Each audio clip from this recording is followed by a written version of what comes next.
Bienvenue dans cette nouvelle vidéo de valeur. Dans cette nouvelle vidéo, on va voir les 9 étapes qui vont vous permettre d'acheter un bien en toute sécurité. Vous allez voir que ces 9 étapes sont simples mais pas forcément faciles. Sachez que j'ai passé ma journée littéralement à vous schématiser tous les process de façon à ce que vous puissiez copier, coller ma stratégie d'investissement, que ce soit d'une façon macro ou même d'une façon micro. J'ai même détaillé, j'ai été encore plus loin, je vous ai donné toutes les informations pour qu'à votre tour vous puissiez investir dans l'immobilier de façon rentable et surtout sereine. Dans un premier temps, je tiens à vous remercier. Je sais que vous me donnez ce que vous avez de plus cher à aujourd'hui en regardant cette vidéo, c'est-à-dire votre temps et votre attention. Merci encore une nouvelle fois, restez bien attentifs. Je vais vous donner ce que 1% des investisseurs appliquent à aujourd'hui en 2024 dans un marché qui est complètement saturé. Dans un premier temps, on va contextualiser le projet d'investissement avec la suite Bali, un appartement de 34 mètres carrés, je vous le rappelle, qui est un logement à thème qui aujourd'hui me rapporte plus de 3000 euros par mois de façon totalement automatique.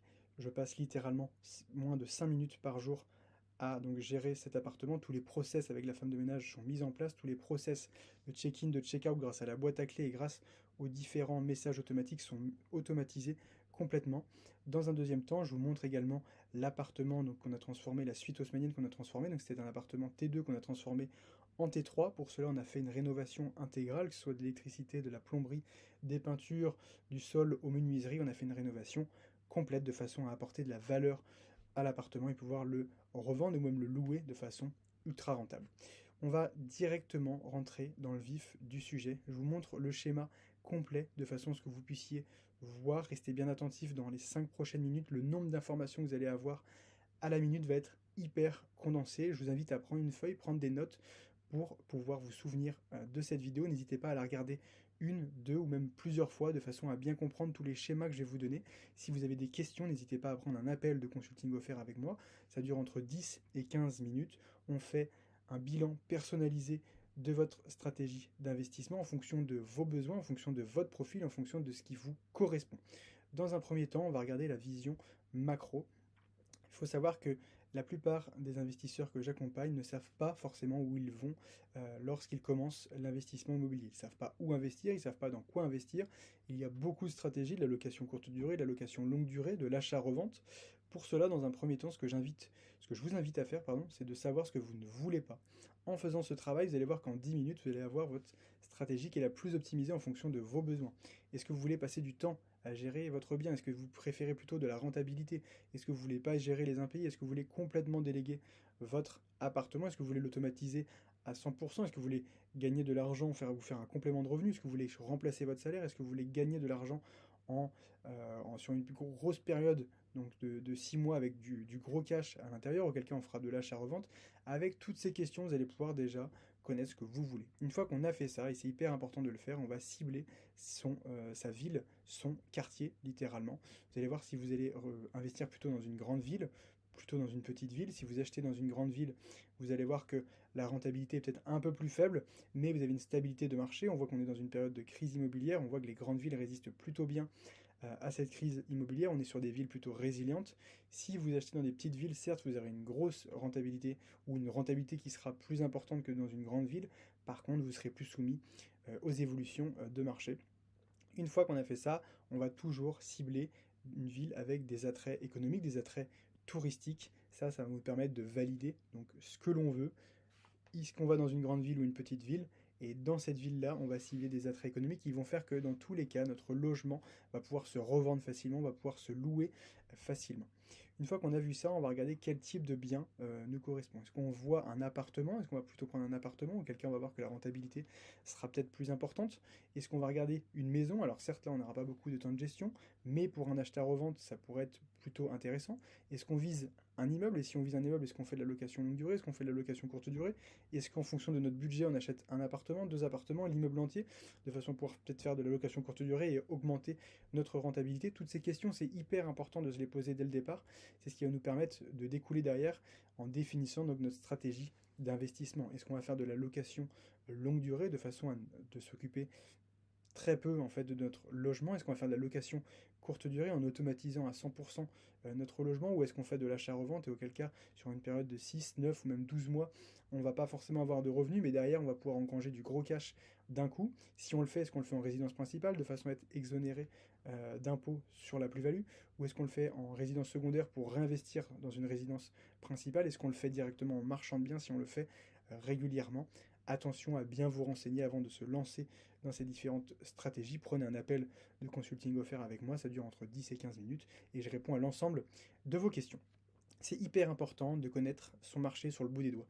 Pour cela, calculez votre valeur locative. Prenez 10 biens du logement que vous ciblez. Imaginons que vous ciblez un 30 mètres carrés. Prenez 10 biens des 30 mètres carrés. Prenez, on va dire, le résultat de ces 10 loyers. Vous allez voir que c'est peut-être 600 euros, 700 euros, 650. Vous allez prendre la moyenne de ces 10 loyers et vous allez avoir la valeur locative. Vous allez savoir combien ça se loue votre appartement. Une fois que vous avez fait ça, vous allez définir votre prix au mètre carré. Vous savez que vous devez acheter en dessous du prix du marché, excusez-moi.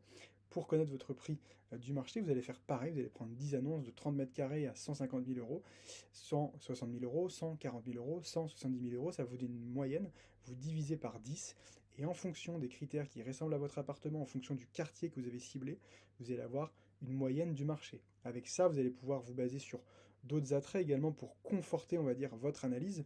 D'ailleurs, si vous ne savez pas comment faire une analyse, comment faire un bilan, prenez un appel de consulting une nouvelle fois avec moi, je réponds à l'ensemble de vos questions. Vous allez pouvoir également le confirmer avec le terrain. Les statistiques, c'est bien, la théorique, c'est bien, mais confrontez-le toujours avec le terrain, confirmez-le avec une agence.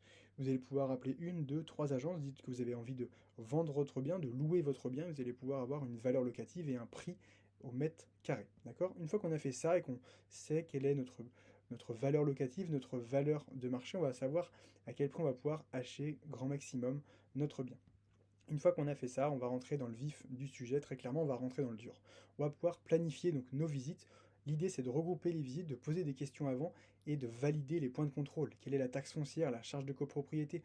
Est-ce que le bien est vendu libre? Est-ce qu'il y a des travaux de copropriété? Est-ce qu'il y a un ravalement de prévu? Toutes ces informations, elles sont hyper importantes à prendre en compte pour valider votre achat. Une fois qu'on arrive sur la partie achat, on va voir la partie offre, compromis et acte authentique. La partie offre, dans un premier temps, faites toujours des offres avec des conditions suspensives de prêt. C'est-à-dire que vous allez pouvoir, si vous n'avez pas votre financement, sortir du compromis et pouvoir sortir en toute sécurité sans payer, on va dire, d'amende entre guillemets à l'agence immobilière. Donc protégez-vous, ça peut être au niveau de la partie bancaire, ça peut être au niveau des servitudes, ça peut être au niveau des réparations à faire par le vendeur. Une fois que vous avez fait ça, vous allez pouvoir négocier votre bien grâce à l'offre d'achat. Faites des offres d'achat. Vous allez voir que nous sommes dans un marché d'acheteurs, on est dans une période d'inflation, les taux ont explosé. Faites des offres d'achat pour pouvoir faire donc de belles plus-values, de belles opportunités et acheter à moins 20, moins 25 ou même moins 30% en dessous du prix du marché. Une fois que vous avez fait ça, on va aller sur la partie compromis. La partie compromis qui va vous lier avec l'acheteur et le vendeur et l'agence immobilière s'il y en a une. Une fois qu'on a fait ça et qu'on a validé donc les délais de rétractation, on va pouvoir passer sur la partie acte authentique. La partie acte authentique, c'est ce qui va, on va dire, officialiser votre achat immobilier. Une fois que vous avez fait ça, on va regarder la partie travaux. Je sais que pour pas mal d'investisseurs qui sont encore débutants, la partie travaux peut faire peur. Si vous avez des questions au niveau des travaux, que ce soit au niveau des artisans, que ce soit au niveau de la maîtrise d'œuvre, que ce soit au niveau de l'architecte, prenez un appel de consulting offert. Le lien est en commentaire et je répondrai sur mon temps personnel de façon très, on va dire, enjouée de mon côté. J'ai vraiment envie de vous aider par rapport à ça pour pouvoir vous accompagner à ce que vous fassiez un projet d'investissement clé en main, en sécurité et de façon rentable. Une fois que vous connaissez la partie travaux, définissez un budget. Vous allez pouvoir, en fonction de ce que vous allez voir sur les premières visites, définir un budget, on va dire grosso modo, un budget général. Et une fois que vous avez pouvoir, donc, vu ce budget-là, on va amener les artisans sur le chantier directement, de façon à affiner le budget. Et sous réserve de la démolition, parce qu'on sait que quand on démolit un appartement, on a souvent des surprises, vous allez pouvoir affiner donc votre budget, connaître votre budget pour pouvoir après lever, on va dire, toutes les interrogations que vous pouvez avoir. Faites des plans. Pour cela, vous avez des plans qui peuvent se faire gratuitement avec Cozy Casa, avec plein d'autres logiciels. Vous avez Google SketchUp également qui peut vous permettre. Vous avez le site internet Ikea qui vous permet donc de moduler une cuisine clé en main de façon sur mesure. N'hésitez pas aussi à planifier, on va dire, faire un rétro-planning, on va dire, de des délais d'intervention, par exemple, des artisans.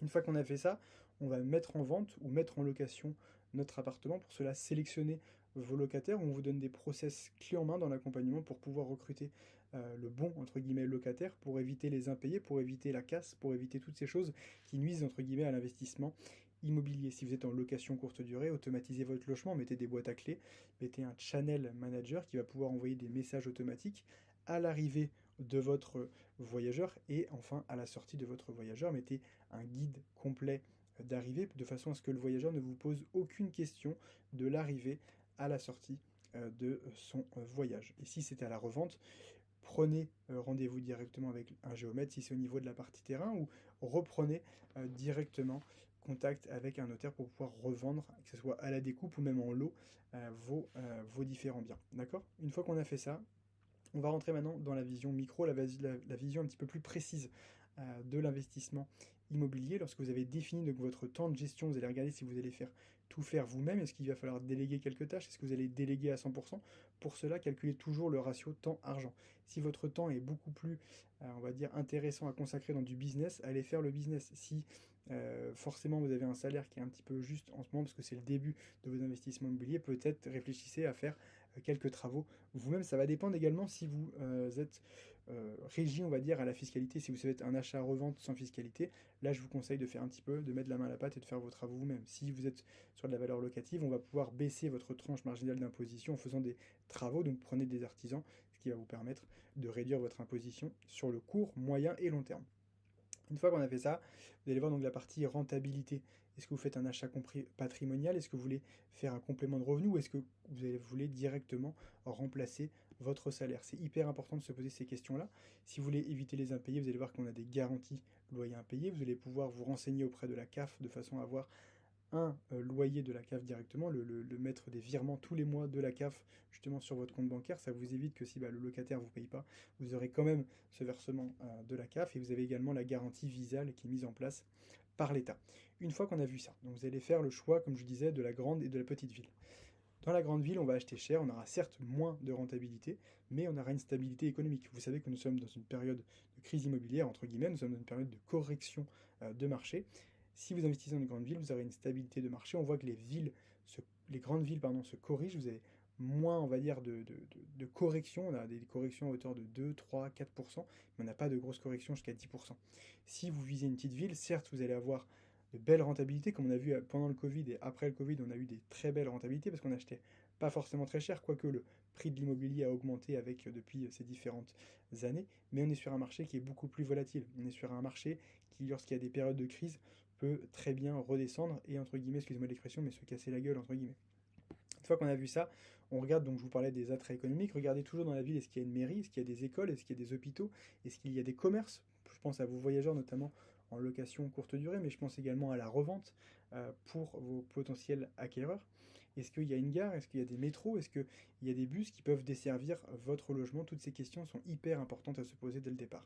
Si vous ciblez un appartement, vous allez voir que c'est idéal pour débuter, notamment au niveau de la partie des travaux. Vous allez faire un petit peu de travaux, vous n'allez pas prendre beaucoup de risques entre guillemets. Vous pouvez avoir une bonne rentabilité, que ce soit en location longue durée ou même, mais surtout en location courte durée.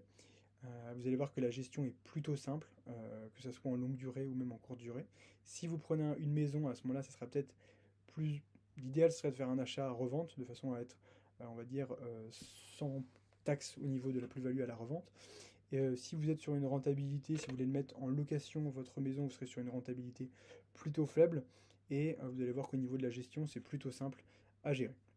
Une fois qu'on a vu ça, on va regarder sur la partie de l'immeuble. L'immeuble, c'est plutôt l'idéal, on va dire, pour une personne qui a déjà fait un investissement, peut-être un ou deux, et pour qui est un investisseur, on va dire, plutôt confirmé. On peut avoir des bonnes rentabilités, surtout en ce moment. Après, à voir, si vous faites une location longue durée, si vous faites une location courte durée, vous allez voir qu'il y a une gestion qui est beaucoup plus importante. C'est hyper important de se poser les bonnes questions de ce côté-là. Une fois qu'on a vu ça, on va regarder donc si on va en location longue durée, en location courte durée. La location longue durée permet d'avoir des compléments de revenus. On a une gestion qui est beaucoup plus simplifiée. On va avoir peut-être le locataire une fois ou deux par an, sauf s'il y a un petit pépin. Et on a une rentabilité qui est un petit peu plus faible parce que forcément on a un loyer par mois, lorsqu'en location courte durée, on a un loyer entre guillemets par nuit. Si on va en location courte durée, on va voir qu'on va pouvoir remplacer son salaire avec les bonnes méthodes, les bonnes stratégies. C'est hyper important d'avoir les bonnes connaissances dès le départ. D'ailleurs, si vous voulez avoir les bonnes connaissances, je vous invite à prendre un call ensemble. On va prendre 10 à 15 minutes de mon temps personnel pour que vous me posiez l'ensemble de vos questions et qu'on définisse une stratégie clé en main de vos projets. On va voir qu'on a une gestion qui est à automatiser à 99%. Aujourd'hui, je passe moins de 5 minutes par jour, comme je vous disais, à utiliser donc mon appartement. On peut voir qu'on a une rentabilité qui est beaucoup plus forte parce que forcément, on a un loyer par nuit, comme je disais, et non pas un loyer par mois. Si c'est de l'achat-revente et que vous avez envie de générer du cash, mais du gros cash sur une période, une courte ou une moyenne période, on va pouvoir encaisser du cash. Il va falloir savoir gérer les travaux, savoir gérer les artisans ou s'entourer d'un maître d'œuvre ou d'un architecte. On peut, si vous faites un ou plusieurs achats-reventes, certes, on est exonéré de plus-value, mais attention à la requalification en marchand de biens. Si vous faites un, 2, 3 ou 4 achats-reventes en moins de 5 ans, en moins de 10 ans, attention à ne pas se faire redresser par le fisc. Une fois qu'on a vu ça, donc on va calculer la valeur locative. Comme je vous disais, l'idéal c'est de prendre 10 annonces similaires. Vous allez prendre 10 appartements de 30 mètres carrés, vous allez voir la valeur locative, vous allez avoir 10 valeurs locatives, 600, 650 euros, 700 euros. Vous prenez cette somme et vous la divisez par 10 et vous allez avoir une valeur locative au mètre carré, ce qui va vous permettre de connaître votre rentabilité. Une fois qu'on a vu ça, on va calculer, comme je vous disais, le prix d'achat du marché, donc au mètre carré. Pour cela, vous allez prendre 10 annonces similaires, pareil, 10 30 mètres carrés si vous ciblez tes 30 mètres carrés. Vous allez les diviser par 10 et on va obtenir le prix moyen du marché. Une fois qu'on a vu ça, on va pouvoir confirmer, comme je vous disais, en agence, donc sur le terrain, on prend les connaissances théoriques et on les met en place avec la pratique. Vous allez appeler 3 agences, vous dites que vous avez un projet de vente, un projet de location, et vous allez pouvoir confronter les statistiques au retour du terrain directement. Une fois qu'on a vu ça, donc comme je disais, on va regrouper les visites. Regrouper les visites toujours sur une journée, préparer directement vos questions. Vous allez pouvoir voir que c'est ce qui va vous permettre de vous positionner sur un appartement. Vous allez voir qu'en 5 minutes, vous êtes capable de vous positionner sur un appartement en posant une dizaine de questions, même un petit peu moins maintenant pour moi, ça prend moins de 5 minutes. Et également, n'hésitez pas à prendre des vidéos avec votre téléphone, prenez des notes directement sur l'application. Si vous avez Apple, c'est encore mieux. Une fois que vous allez être ici, posez toujours des questions avant au téléphone. Est-ce qu'il y a déjà eu une offre? Si oui, à quel prix? Est-ce qu'elle est passée? Si elle n'est pas passée, pourquoi? Est-ce qu'il y a eu un refus des vendeurs? Quelle est la posture? Quelle est la position des vendeurs? Et vous allez pouvoir adapter votre stratégie de négociation en posant les bonnes questions. Quel est l'état de la copropriété? Est-ce qu'il y a un ravalement de prévu? Quel est le montant de la taxe foncière? Quelles sont les charges de copropriété? Est-ce qu'il y a des travaux à prévoir? En posant toutes ces questions-là, vous allez pouvoir anticiper votre stratégie d'investissement. Une fois qu'on a vu ça, toujours valider les points de contrôle. Au niveau de la façade, comme je vous disais, faut qu'elle soit saine, entre guillemets, si vous achetez un appartement ou même un immeuble. Vérifiez toujours la toiture, vérifiez s'il n'y a pas d'humidité. C'est des points qui sont extrêmement sensibles et qui peuvent révéler des gros coûts au niveau des travaux. Une fois qu'on a vu ça, donc comme je vous disais, vous allez pouvoir faire des offres. Faites des offres. En ce moment, c'est hyper intéressant. Nous sommes dans un marché d'acheteurs. Si vous avez votre capacité d'emprunt et si vous avez un budget pour pouvoir investir dans l'immobilier, faites des offres. Vous allez pouvoir être en position de force pour négocier. Justifiez toujours ces offres directement en disant par exemple que vous avez, certes, il va y avoir des travaux, mais il y a des bons points derrière aussi que vous pouvez mettre en avant, comme les volumes, comme les peintures, comme les différentes pièces qu'il y a à l'intérieur. D'ailleurs, si vous voulez vraiment connaître toutes les techniques de négociation, je vous invite à revenir sur ma chaîne YouTube et à regarder la vidéo où je vous donne toutes les astuces de négociation, où j'ai pu négocier 75 126 euros sur un seul appartement, sur l'appartement haussmannien. Mettez également toujours, comme je vous dis, des conditions suspensives pour que vous puissiez être serein si le projet n'aboutit pas. Lorsque vous avez le compromis, l'idée c'est toujours d'avoir son propre notaire. Combien de personnes que j'accompagne n'ont pas demandé leur notaire? Ils ont que le notaire des vendeurs. Le notaire des vendeurs défend les intérêts du vendeur. Si vous êtes acquéreur, prenez votre propre notaire. Il va défendre, on va dire, vos intérêts. Ils vont pouvoir se partager la commission entre les notaires. Il va pouvoir également donc vérifier tous les éléments. Et derrière, il va falloir rapidement aller chercher le financement. Une fois qu'on a eu le financement, qu'on a obtenu le financement, qu'on a négocié notre financement, si vous ne savez pas comment négocier votre financement, prenez une nouvelle fois un appel de consulting offert avec moi, je réponds à l'ensemble de vos questions et on définit donc votre stratégie de négociation par rapport à la banque. On va aller sur la partie maintenant acte authentique. L'idée ici est de faire une visite avant le rendez-vous. Imaginons que vous avez rendez-vous à 13 h, vous allez faire un rendez-vous avec l'agent immobilier à 11 h pour valider qu'il n'y a rien qui est bougé, pour valider qu'il n'y a pas eu de casse, pour valider qu'il n'y a pas eu d'informations qui auraient changé entre-temps, il n'y a pas eu de dégradation. C'est toujours bien de valider une visite avant le rendez-vous chez le notaire. Faites, donc vous allez faire la relecture de l'acte avec votre notaire. Aujourd'hui, vous avez la remise des clés. Vous êtes donc propriétaire. Félicitations à vous. Une fois qu'on a vu ça, on va directement devoir planifier le budget travaux. On va aller voir la banque, combien elle nous prête, quelle peut être l'enveloppe travaux. On va aller faire directement 3 devis par corps d'état, c'est-à-dire avec le menuisier, avec le plombier, avec l'électricien. Peut-être que l'électricien bosse avec le plombier, peut-être qu'ils ont un corps d'état qui bosse ensemble. Faites-vous gagner du temps, entre guillemets. Prenez souvent des entreprises tout corps d'état, validez les entreprises en amont, faites des recherches, regardez les avis Google, parlez aux anciens clients. Vous allez pouvoir vous faire, on va dire, un avis euh, intéressant et confirmez-les avec de différents points de contrôle. Gardez toujours 10% supplémentaires en cas d'imprévu, on ne sait jamais. Dans toute rénovation, vous allez voir qu'il y a jamais, il y a toujours entre guillemets des imprévus, donc gardez toujours 10% du montant des travaux en épargne de ce côté-là pour se protéger et sécuriser son investissement aussi. Pour les plans, vous allez avoir différentes solutions. Soit vous prenez l'architecte, et auquel cas vous allez gagner du temps, et entre guillemets aussi de l'argent, parce que l'architecte va vous permettre d'optimiser, on va dire, les espaces et également les différents matériaux. Sinon, vous avez le choix de prendre Cozy Casa, le site IKEA, qui est vraiment bien également pour faire sa cuisine. On va faire la planification maintenant des travaux. Pour cela, toujours faire une réunion de chantier avant de lancer ces travaux. Et ensuite, on va faire un rétro-planning, c'est-à-dire qu'on va prendre tous les corps d'état, le maçon, l'électricien, le plaquiste, le plombier, le menuisier, le peintre, et en fonction des différents corps d'état et en fonction des disponibilités de chacun, on va faire un rétro-planning avec toutes les disponibilités de chacun. Soyez pas trop ferme dans votre rétro-planning, laissez toujours un petit peu d'espace et faites toujours, au grand toujours, un suivi hebdomadaire. Si vous pouvez y aller tous les 2 à 3 jours ou si vous avez une personne de confiance qui peut y aller tous les 2-3 jours, c'est encore mieux. Pour la sélection des locataires, faites une annonce. Le plus important dans une annonce, 80% du temps, c'est les photos. Faites toujours des belles photos. Prenez un photographe si possible. Ça va vous coûter entre 200 et 300 euros, mais ça vaut vraiment le coup. Ça va vous permettre d'apporter de la valeur à votre annonce, que ce soit pour de la location longue durée, pour de la location courte durée, mais également pour la revente de votre bien. Vous allez faire une fiche recrutement de locataire. D'ailleurs, si vous voulez une fiche de recrutement locataire, n'hésitez pas à m'envoyer un message, que ce soit sur Instagram, LinkedIn ou même en commentaire YouTube, et je vous donnerai directement la fiche process de comment recruter un bon locataire, ce qui va vous permettre après de faire la décision finale. Fiez-vous aussi à votre instinct. Une fois que vous avez fait tous ces points de contrôle, c'est à vous aussi, en fonction du feeling que vous avez avec le locataire, de pouvoir choisir le bon locataire. Une fois qu'on a fait ça, et notamment pour la partie location courte durée, on va pouvoir automatiser le logement de façon à enchaîner les opérations. Je le répéterai jamais assez, votre temps est fait pour dénicher des bonnes affaires, pas pour gérer la partie qui est après d'avoir trouvé la bonne affaire, donc pas pour gérer les travaux, pas pour gérer le ménage, pas pour gérer les entrées, les sorties. Faites une annonce cohérente. D'ailleurs, dans l'accompagnement, on vous met des descriptifs d'annonces clés en main. On vous donne des messages automatiques. Un message une fois que la réservation est faite, un message 24 heures avant que le locataire arrive, et un message une fois 24 heures après que le locataire soit parti pour que vous puissiez laisser un avis et remonter votre annonce.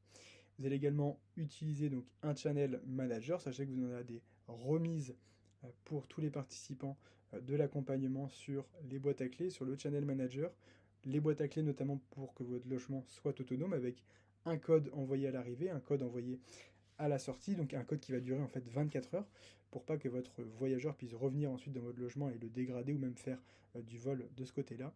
Une fois qu'on a vu ça pour la partie achat-revente, on va faire la revente. Pour cela, je vous conseille d'aller voir toujours 3 agents immobiliers. Vous allez devoir faire des diagnostics de performance énergétique, des diagnostics amiante, des diagnostics électriques. Vous allez voir qu'on a toute une sorte de diagnostic à faire. Prenez-les en compte lors de votre revente. Ça peut être des frais qui peuvent monter de l'ordre de 300, 400, 500, 600 euros en fonction de l'avancée de vos diagnostics et de l'antériorité également des diagnostics. On va pouvoir également valider le dossier bancaire de l'acheteur. Regardez toujours si votre acheteur est solvable. Ça ne sert à rien de partir sur 1 mois, 2 mois de compromis ou d'offres si vous voyez que votre acheteur n'est pas forcément viable, n'a pas forcément les fonds pour pouvoir investir. Donc mettez-le toujours en avant auprès des agents immobiliers. Si vous vendez le bien vous-même, demandez toujours à votre acquéreur s'il a les fonds. Il pourra vous faire du bluff, mais faites des points de contrôle à ce niveau-là, ça va vous faire gagner du temps et ça va surtout vous éviter d'en perdre. Je vous remercie du coup pour votre attention une nouvelle fois. On va partir sur la troisième partie directement, qui vont être des conseils à implémenter directement dans votre stratégie d'investissement. Donc adaptez toujours en fonction de votre stratégie d'investissement. J'ai essayé de vous montrer un large panel, que ce soit de la location longue durée, la location courte durée ou même de l'achat-revente en résidence principale ou même en marchand de biens. Si vous avez des questions, n'hésitez pas à prendre un appel de consulting offert avec moi, qui dure entre 10 et 15 minutes. Je répondrai à l'ensemble de vos questions et on fait votre stratégie clé en main de façon personnalisée. Je le prendrai sur mon temps personnel. Je vous rappelle que je suis investisseur à titre personnel et que ça sera avec grand plaisir que je pourrai vous accompagner à l'atteinte de vos objectifs. Choisir votre stratégie, pour cela, choisissez toujours ce que vous ne voulez pas. Ensuite, connaissez votre marché par cœur, vous devez le connaître sur le bout des doigts en fonction de la ruelle, en fonction du quartier près. Sécurisez l'achat grâce aux différents points de contrôle qui sont dans le schéma. N'hésitez pas à me demander directement la map de ce Miro avec tous les process. Je vous le donnerai avec grand plaisir. Ça sera offert, ça sera gratuit de ce côté-là. Toujours s'entourer de professionnels. Essayez de dépasser vos croyances limitantes, notamment au niveau des financements, au niveau des travaux et au niveau des connaissances. On entend beaucoup en ce moment que c'est plus possible de se faire financer. Sachez qu'on peut se faire financer. On a des moyens au niveau de l'accompagnement. On a des courtiers. On a Laurent Jourda qui a plus de 28 lots dans l'accompagnement qui nous permet d'enchaîner les opérations, que ce soit en perso ou même en pro. Si vous êtes bloqué à titre personnel, on peut encore investir sans apport sur 25 ans avec 2 ans de différé. On va également s'intéresser à sécuriser donc son financement grâce à tous les points que j'ai évoqués en amont. On va pouvoir vous faire gagner du temps et de l'argent avec les bonnes connaissances et notamment en se formant. Et c'est hyper important de pouvoir se former pour éviter les erreurs. Vous allez investir 1500, 3000 euros plus certaines fois, mais ça va vous permettre de gagner de l'argent. Je vous rappelle que vous êtes sur des projets à 100, 150, 200, voire 300, 400 000 euros pour certains. Clairement, 3 000 euros dans un investissement à hauteur de 400 000 euros, je vous assure que c'est vraiment que dalle pour que vous fassiez aucune erreur derrière et que vous puissiez investir en toute sécurité. L'idée ici, c'est toujours d'avoir une vision long terme, de définir son pourquoi. Pour certaines personnes, ça va être un complément de revenu au tout départ. Ensuite, ça va être de remplacer son salaire. Peut-être qu'on a envie de voyager, peut-être qu'on a envie de monter également son entreprise. Ce sont des besoins que je comprends. C'est hyper important de définir sa vision, d'avoir une vision entre guillemets long terme. C'est ce qui va nous permettre de tenir dans le temps et lorsqu'il y aura des coups durs, de pouvoir continuer à bosser correctement. Avoir les bonnes connaissances pour également obtenir un financement sans apport, comme je vous disais, gérer les travaux sans contrainte. On aura toujours quelques aléas, mais si on peut limiter 99% de ces aléas, c'est tant mieux. L'idée, comme je vous disais à chaque fois, c'est d'automatiser son logement grâce à tous les process. J'ai des process clés en main dans l'accompagnement de formation. N'hésitez pas à prendre un appel, je vous renouvelle l'invitation, mais avec moi pour qu'on puisse vous donner tous ces process clés en main d'automatisation de votre logement. N'hésitez pas également à diversifier vos différentes sources de revenus, que ce soit en location longue durée, location courte durée, achat-revente. Une fois que vous serez expert dans votre domaine, vous allez voir que vous allez pouvoir enchaîner les différentes opérations et tout ce schéma. Je vous donne toutes ces informations-là à aujourd'hui gratuitement pour que vous puissiez à votre tour copier-coller ma stratégie qui m'a permis à seulement 26 ans d'avoir 340 000 euros de patrimoine.